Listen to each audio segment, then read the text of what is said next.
Hi, everybody. It's Father Michael. Sorry I won't be able to join you tonight.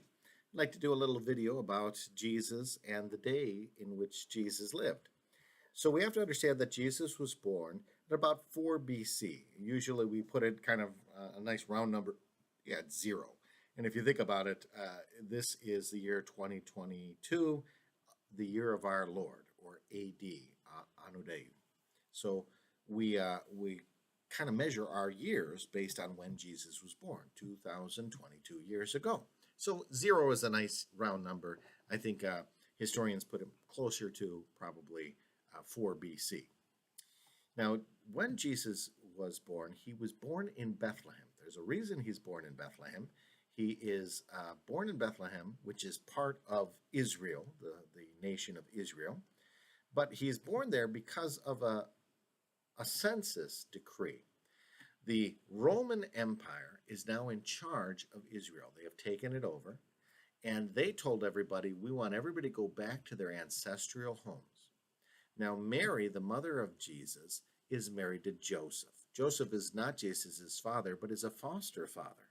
And because he's in charge of the household, he is told, take your family and go to the city where your ancestors are from. His ancestors are King David's family, so he has to go back to Bethlehem, which is the city of David, where he needs to register his family for the census. Now, Jesus isn't even born yet, so he takes his pregnant wife to Bethlehem, where Jesus is born. After Jesus is born, he heads on back to Nazareth, where he grows up, and that ends up being why he is known as Jesus the Nazarene, because he grew up in Nazareth, though he was technically born in Bethlehem. Now, the Roman Empire is in charge of the area of Israel. Israel has two major parts, the north and the south. They don't really like each other all that much. Although Nazareth is part of the north, Jesus and his family, being from Bethlehem, originally their ancestors are from Bethlehem, they consider themselves part of what is known as Judah. Judah is where Jerusalem is. The temple had been destroyed, but now was being rebuilt in Jerusalem. There was only one temple in the entire world. Every little city might have a synagogue, a place where they would study the Bible, in particular the first 5 books of the Bible, which were known as the Torah, or the law of Moses. So they would have a teacher teach them the first 5 books. And that would happen in each little city. But if you wanted to do a sacrifice, you had to go back to the temple, especially for feast days. And so they would all go back to Jerusalem. So Jesus' family would travel sometimes annually to the temple for a big feast day and for a sacrifice that they might want to perform. So this is why they often are traveling back and forth from Nazareth to Jerusalem. Now, the country at the time, and even today, has the Sea of Galilee, a large body of water where there's a lot of fishing. It's connected to the river, which is known as the Jordan River, where Jesus ends up being baptized.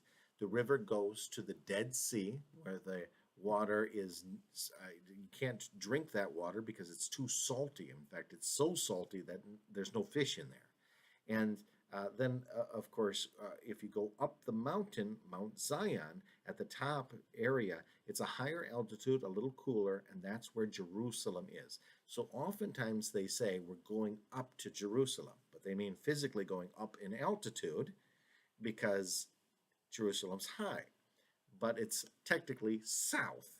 So they're going down and then up in altitude. So they're going up to Jerusalem. Now, the emperor is in charge of the entire empire, and Israel is part of the empire. And Israel has this north-south dichotomy that they don't like each other, but they are technically a nation in the empire. They have their own king. They have King Herod that is there, and that doesn't mean they're independent. They often have to pay taxes.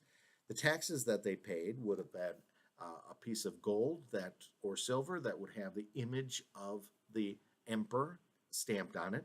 There would have been other money from the surrounding area that people who were traveling and trading in that area would have been able to use. So money exchanges were very important, especially in front of the temple, because when you went to the temple, you'd want to buy an animal to sacrifice, or you'd want to get your Jewish money to use inside the temple. After all, the Jewish people, they don't believe in having images, not even on a coin. So they don't want to go into the temple with the image of Caesar on a coin. They want to go into the temple with one of the Jewish coins to put into the collection baskets. So the money exchangers are there. This is why Jesus goes and overturns the money changers, because he wants it not to be a marketplace, but to be a house of worship. So if you're wondering, why are they there in the first place? That's why. Now, as Jesus is born, they do the census. The reason they do a census is to figure out how many men are available if they ever needed to do a draft to pull together an army. Men and women had different jobs in those days, but they were both very important jobs. Women were mostly in charge of the estate, the family estate. They would have taken care of the workers. They would have taken care of not only the kitchen, but all of the produce that was brought in. And you can imagine with all the farms and the animals and things like that, that would have been a big job, is to just move all the goods around. So the women tend to stay on the estate, while the men went out to fishing or farming or shepherding. They'd go out away from the estate and then bring resources back to the estate.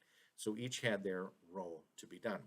They had a lot of people that worked for them that were not part of the family. And sometimes they were even called slaves, but not like the American slaves. They would have been treated with a great deal of respect. For the Roman people, it would have been uncouth. It would have been socially unacceptable to abuse your slave, though it certainly happened. For the Jewish people, it was actually sinful. They had it written in their law, don't forget you were Jews once upon a time in the days when the Pharaoh had us slaves in Egypt. So treat the slaves with great respect. They were just not Jewish, and they worked for your home. So they never inherited anything. They would not have been like children that would inherit anything, but they would have been respected for their work. If you were Jewish, you had to follow the law of Moses, the Torah. They had these people which were called scholars of the law. And scholar of the law meant somebody who really understood the first 5 books of the Bible, really understood every single law, every nuance of it. And they would tell people, please follow this. They would do more than say please. They would often enforce it. You're not following it correctly. You have to be very careful not to work on the Sabbath. You never eat pigs. You have to wash yourselves. Every time you went to the marketplace, you come home, you wash yourselves, because you have to get the unclean people who are not Jewish off of you. Now, if you were not Jewish, you were called Gentiles, or sometimes they just called you Greeks. You were just the people that were not Jewish, and you were not held to the Jewish law, nor was it in the interest of the Jewish people to make you Jewish. They didn't want to convert you and make you Jewish. You do whatever you do, and let us be the chosen people. Everything depends on us following the law of God. Now, the Romans, they had multiple gods. The Greeks, they had multiple gods. The Persians, they had multiple gods. The Egyptians, multiple gods. But the Jewish people had one God, which made them different than all else. The Roman Empire tolerated this simply because the Jewish religion was so old, all the way back from the Abraham and Moses, and they respected ancient religions. There must be a wisdom that made you last this long. So the empire was respectful to the Jewish people, but the Jewish people were not in kind to the Romans or the Greeks or the Egyptians. If you didn't do our religion, we would do business with you, but then we wash ourselves thoroughly and don't want you to become part of our household. They were also very resentful that they were under the Roman rule and that they were now still building the temple like in the days of old, but they didn't have like an established independent nation anymore. They still had to pay the taxes and follow the laws that the empire had set before them. And they resented that. Some of them actually thought perhaps this was a punishment. They thought, all we have to do is get everybody to start paying attention to following the rules of the Bible. If they follow the rules of the law, then God will be pleased with us, and he will give us the great nation that we used to have. He will take our enemies away from us, and we will be in charge again. So their objective was to go around, find the sinners, and either kill them or banish them, so to purify Israel again. And if we do this, then God will reward us by letting us be a great nation again. There were 2 camps of thought behind this. One group is known as the Sadducees. The Sadducees believed, you know what? God will reward us if we're good. He will punish us if we're bad. Period. The Pharisees said, well, sometimes good people get bad stuff, and sometimes bad people get good stuff. So they believed in reward and punishment after death. They said perhaps there was reward and punishment after this life. Sadducee says, I've never heard of such a thing. You made that up. Where did that come from? The Pharisees said, well, we believe that to be true. Sadducee says, we don't believe that to be true. And there was often argument between the two parties. Both parties would have been part of a court system of the Jewish religion known as the Sanhedrin. And their role was to say, are we as a people, as a whole, listening and following the laws given to us in the first 5 books of the Bible? And they disagreed about this point. Jesus clearly was more of a Pharisee because he believed in life after this. He believed in reward and punishment after this life. However, Jesus did not believe the answer was to find the sinners and eliminate them, and then God will reward us.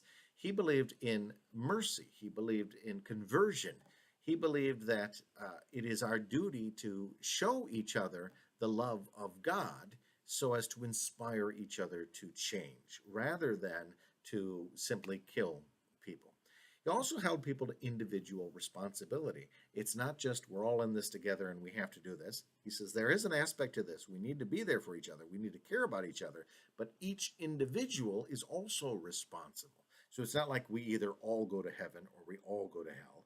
Each of us will be judged. And so this is different than what the Pharisees and Sadducees were teaching, which brought a lot of tension with Jesus. They also believed one of the greatest laws was that you never make yourself into God. You never say, I am God. And it seemed very strange to them, the idea that God could become a human being. How could the God of the universe become a human being? Which is exactly what Jesus was claiming. He was claiming he is the incarnation of God himself. That he wasn't just the Son of God, indeed he was the Son of God, but he was also divine in his own nature. And he was a human being. He ate and drank and did everything we did. So this was mind-blowing, which of course is very much the way God works. God is beyond anything we could have imagined. And Jesus was telling the truth, but they didn't believe him. So they held him in contempt, and they actually brought him before the Sanhedrin court. Sanhedrin court said, we need to put him to death. This is so terrible of a crime. But they weren't allowed to do that because the empire said, you must go to our courts if you're going to put somebody to death. So that's why they took him to Pontius Pilate, who was the Roman. Now, in those days, there were 3 major languages, Latin, Greek, and Hebrew, in particular Aramaic Hebrew. And they would have used these different languages for trade with all these different countries coming in.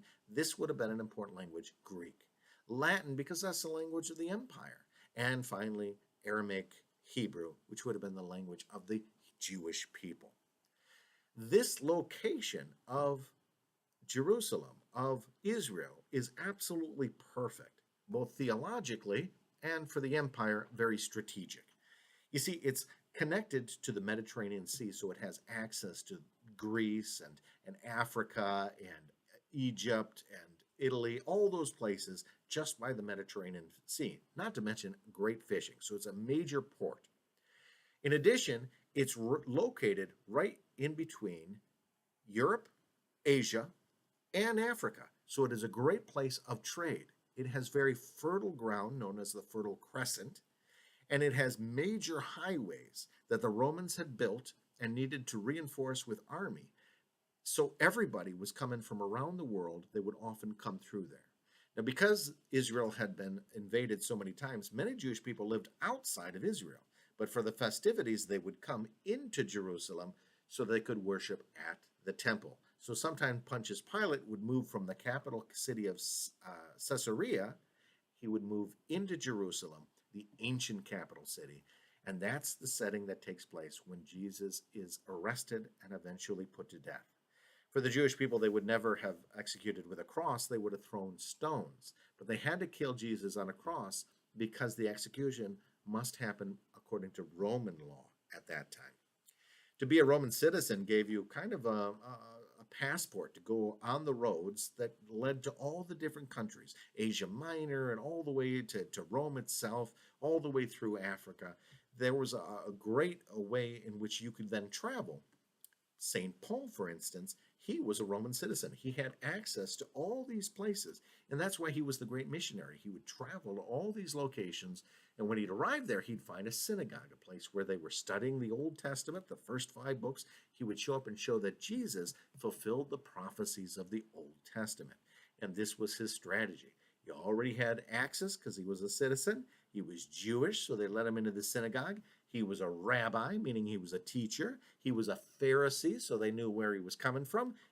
And he was Christian, so then he was able to bring them the good news. And this would be his repetition in his life. So you can see the time of Jesus and the place of Jesus is absolutely perfect.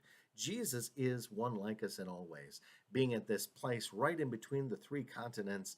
His color of his skin, his language, it really made him a blend, like an example of all of humanity. What a beautiful place that Jesus would be born, and that God would choose to be with the chosen people. In addition, he's using all the religious expressions from the Old Testament that the chosen people, the Jewish people, would understand. So when Jesus speaks to them, he speaks to them using the imageries of the Old Testament to give them the new good news about life eternal and the road to forgiveness. So it is a perfect setting. The timing is perfect. They are kind of down and out, and yet established enough that they're an important people and they're respected. And so Jesus comes at the right time. They are at this theological moment of indecision about what it all means and how to put it all together and how we're supposed to progress forward. And Jesus is there to say, this is the way I want you to go. The original church was actually called the Way. He says, this is the way I want you to go. And he shows us a new way of living. So I hope that gives you a sense of the context in which Jesus is living. And I'm sure there's going to be more and more questions that you might have about that.